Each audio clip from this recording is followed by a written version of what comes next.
Former trooper Tremaine Jackson now charged with sexual abuse, sexual extortion, kidnapping, harassment, and fraud. Colonel Frank Milstead with DPS explains. He was using his positional authority to extort sexual favor from the women of the traffic stops. There are 8 known victims so far, but the department believes there could be more. If you have any information, you can call DPS or submit information online at azdps.gov/Jackson. Taylor Kinnerup, KTAR News. Okay, so you just heard that right there. When I saw this, or saw the title of the story, rather, I immediately thought of Dirty Dick Danny Holtzclaw in Oklahoma. That's basically what this guy right here did. He did the same exact thing. Let me just put it like this. If they can give Dirty Dick Danny all those years in prison for what he did,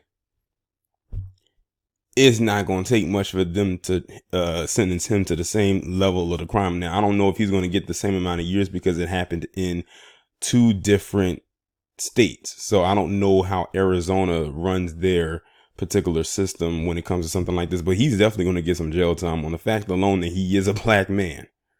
And what he did was a very disgusting act, and he took advantage of those women by flexing the little bit of power that he had because of his job position. Now I'm going to go ahead and read the article and see what else they say.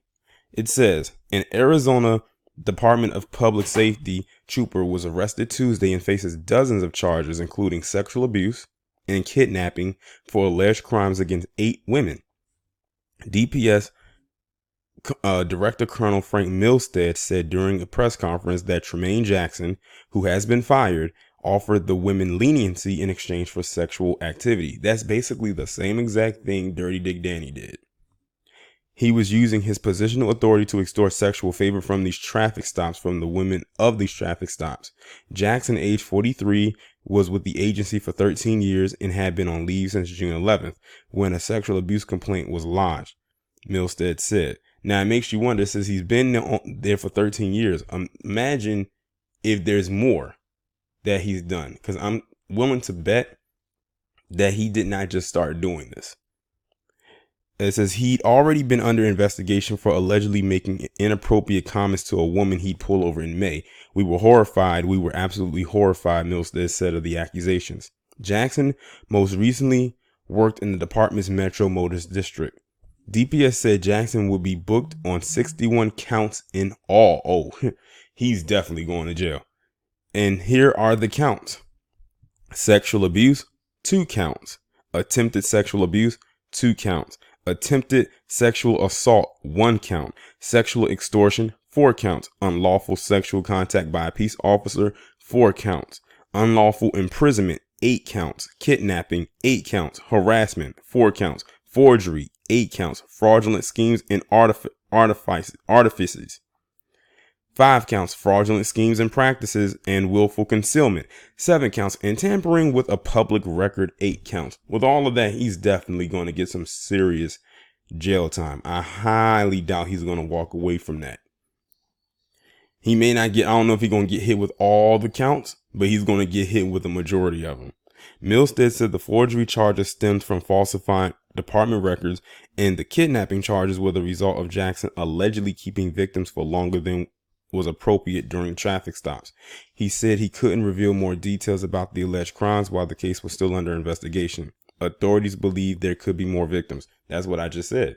I said that this probably was going on longer than was specified. It's just that these are the 8 so far that have come out. With him having 61 counts, he better hope that none of the others come forward, because I can smell that he's probably near 100 or probably over 100 counts if more come out. But this right here is enough to throw this piece of shit away for a while.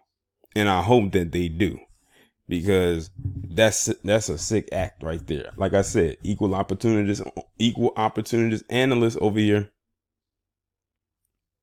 So he's not exempt from, doing something like this, and he should know better. But see, he got comfortable in his position. He probably did it one time and continued to do it because, it is what it is. And it makes you wonder what the race of these women were, because you know what, Dirty Dick Danny, all those women were black.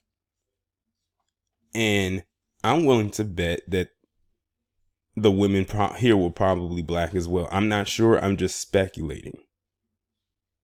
But y'all let me know what y'all think about this down in the comments, and I'll talk to you in the next one.